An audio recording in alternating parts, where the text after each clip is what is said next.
Hello, good evening दोस्तों। मैं महादेव मेहदाड़ और कुछ ही दिनों से बहुत बढ़िया किताब का रीडिंग कर रहा हूँ।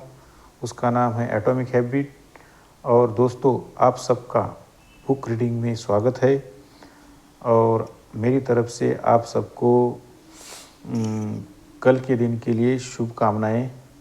क्योंकि मैं इवनिंग में वीडियो बनाता हूँ डेली, तो कल तक हमने देखा, मतलब मेरा 11वां चैप्टर चालू है, उसका हाफ पार्ट मैंने पढ़ा है। तो कोई भी आदत लगाने के लिए पहले तो बहुत मुश्किल जाता है। मतलब वो ग्राफ में मैंने दिखाया था, उसके बाद वो आदत स्वचालित हो जाती है, मतलब ऑटो में चली जाती है। तो शुरुआत में किसी आदत को करने के लिए काफ़ी प्रयास और एकाग्रता की ज़रूरत होती है। कुछ दोहराव के बाद यह ज़्यादा आसान हो जाता है, लेकिन अब भी इसमें कुछ चेतन ध्यान की ज़रूरत होती है। पर्याप्त अभ्यास के बाद पर आदत चेतन कम स्वचालित ज़्यादा बन जाती है। इस दहलीज आदत की रेखा के पार वह काम सोचे बिना भी किया जा सकता है। एक नई आदत का उदय हो जाता है। अगले पेज में आप देखेंगे कि यह किस तरह दिखता है।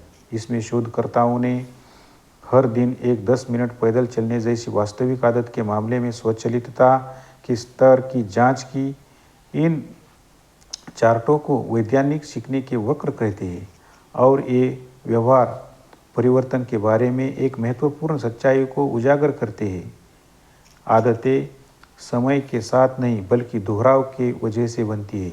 इसके लिए ग्राफ भी दिया है। कोई भी आदत अगर हमें डालनी है तो उसको दोहराना बहुत इम्पोर्टेंट है। तो चित्र नंबर 12, यह ग्राफ उस व्यक्ति का है जिसने हर दिन नाश्ते के बाद 10 मिनट तक चलने की आदत बनाई। गौर करें कि जैसे जैसे दोहराव की संख्या बढ़ती गई, स्वचालितता भी अपने आप बढ़ती चली गई, जब तक कि व्यवहार सहज और स्वचालित नहीं हो गया।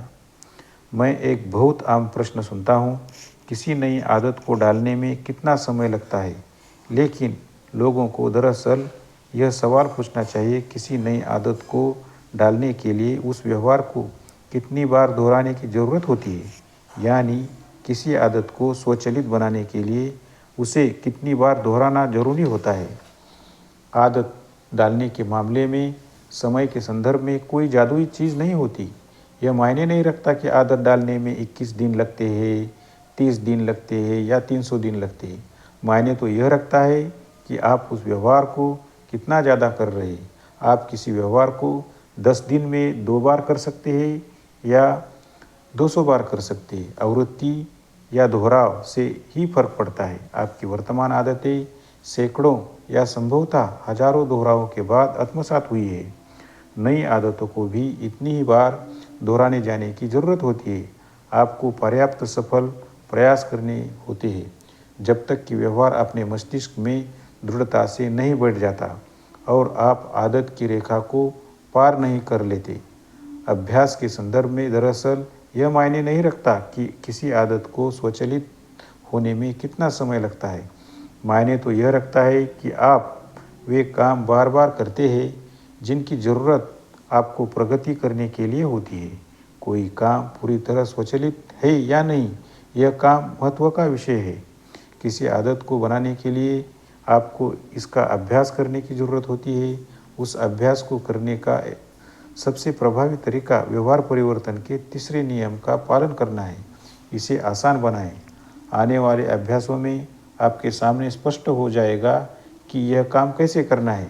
दोस्तों, अभी अध्याय का सार देखेंगे, मतलब अध्याय का समरी देखेंगे।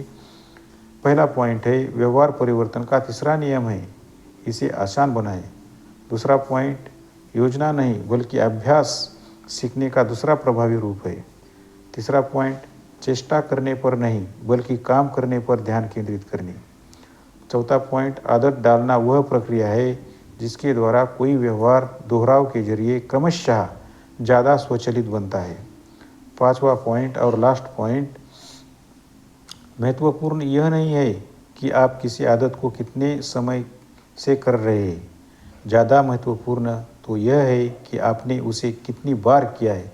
दोस्तों, आज का वीडियो जो है ये बहुत ही छोटा बन रहा है क्योंकि ये चैप्टर ख़त्म हुआ है और बीच में नया चैप्टर यही वीडियो में मैं चालू नहीं करना चाहता। नया चैप्टर नया वीडियो में कल देखेंगे दोस्तों। तो गुड बाय।